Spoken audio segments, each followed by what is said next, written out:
జాతీయవాద జర్నలిజానికి అసలైన వేదిక నేషనలిస్ట్ హబ్ ని సబ్స్క్రైబ్ చేసుకోండి. నోటిఫికేషన్స్ కోసం బెల్ ఐకాన్ పై క్లిక్ చేయండి. నమస్తే. మోదీ సంకీర్ణ ప్రభుత్వానికి అనేక సవాళ్లు ఎదురవుతున్నాయి.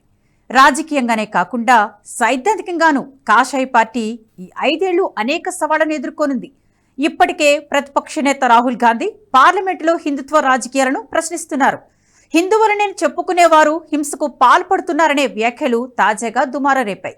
వీరు 24 గంటలు హింసకు పాల్పడుతుంటారని, ద్వేషం వెళ్లగక్కుతుంటారని విమర్శించారు.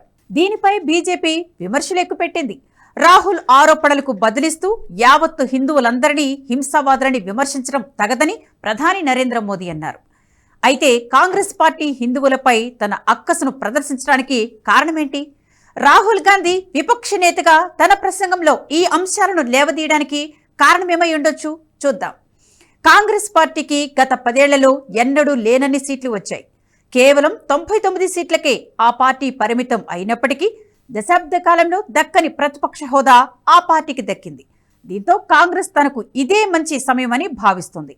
పార్లమెంటు సమావేశాలు మొదలైన తర్వాత ప్రమాణ స్వీకారం అన్నీ పూర్తయ్యాక తొలి పూర్తి స్థాయి సమావేశంలో బీజేపీని ఎండగట్టడానికి కాంగ్రెస్ సిద్ధమైంది. ప్రభుత్వ విధి విధానాలను కాకుండా ఎక్కువ పాళ్లు సైద్ధాంతిక ఆలోచనలను దెబ్బకొట్టడానికే ప్రయత్నించినట్లు కనిపిస్తుంది.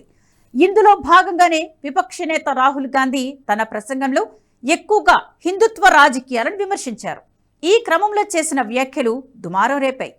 రాహుల్ గాంధీ హిందువులను హింసావాదులు అనడం, ఆ తర్వాత మోదీ కల్పించుకోవడంతో కాదు తాను అన్నది హిందువులందరినీ కాదని కేవలం బీజేపీ, ఆర్ఎస్ఎస్ మాత్రమే అని మాట తిరిగేశారు.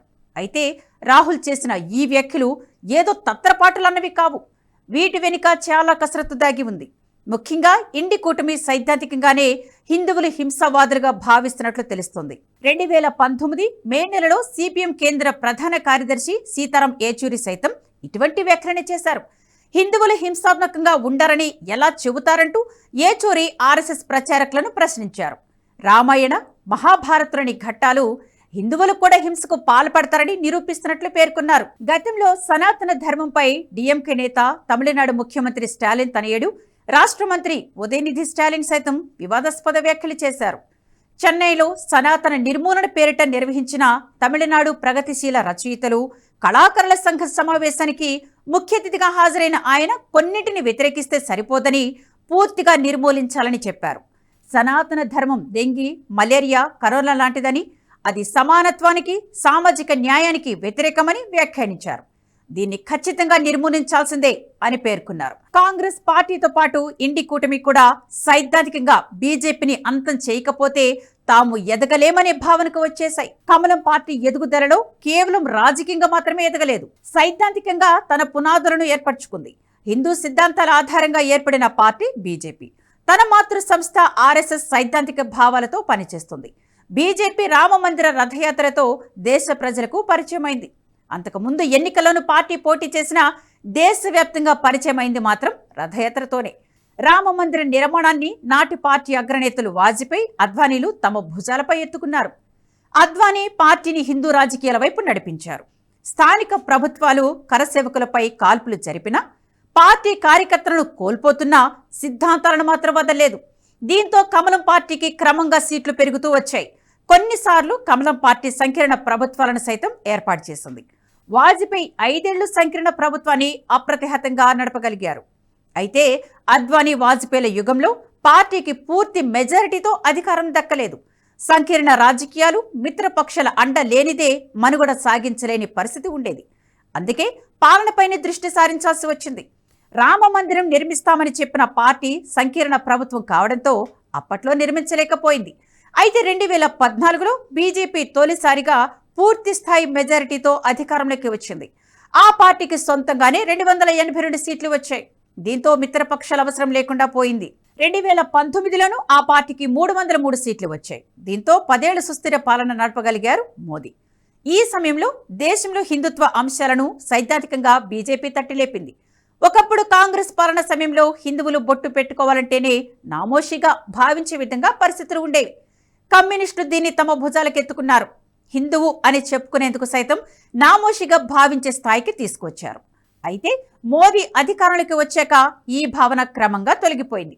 చాలా మంది తాము హిందువులమని గర్వంగా చెప్పుకోగలుగుతున్నారు.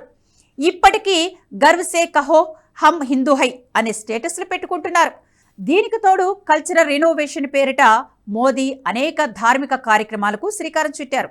కాశీ తమిళ సంగమం, సౌరాష్ట్ర తమిళ సంగమం వంటి కార్యక్రమాలతో పాటు దేవాలయాల పునరుద్ధరణ కార్యక్రమాలకు సైతం చేపట్టారు. ముఖ్యంగా దేశంలోని ప్రముఖ దేవాలయాల చుట్టూ కారిడార్ నిర్మాణం చేపట్టారు. దీంతో స్థానికంగా ఉపాధి కలగడంతో పాటు దేవాలయాల ఆక్రమణకు సైతం అడ్డుకట్ట పడుతుంది.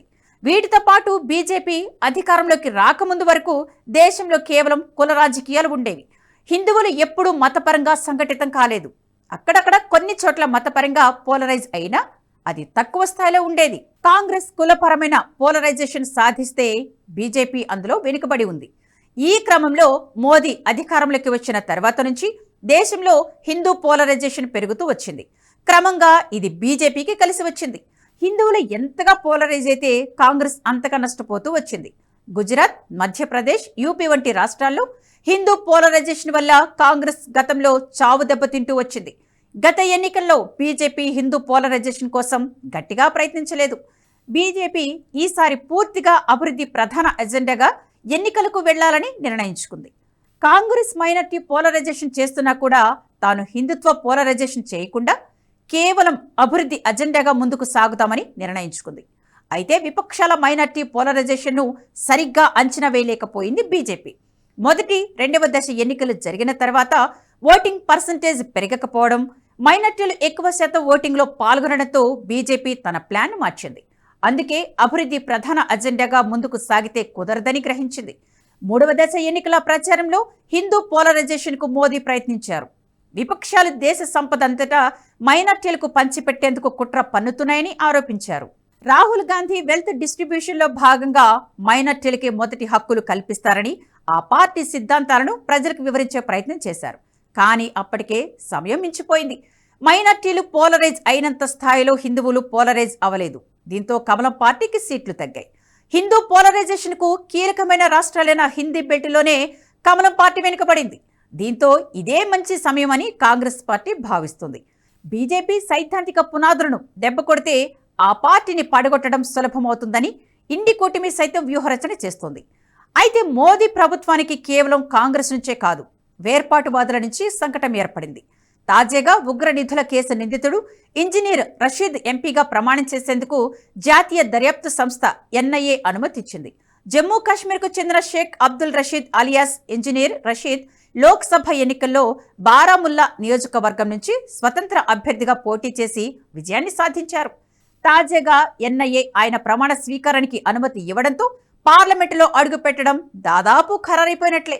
దీంతో పాటు ఇటు అమృత్పాల్ సింగ్ కూడా పార్లమెంటులో అడుగు పెట్టనున్నారనే సంకేతాలు వెలువడుతున్నాయి.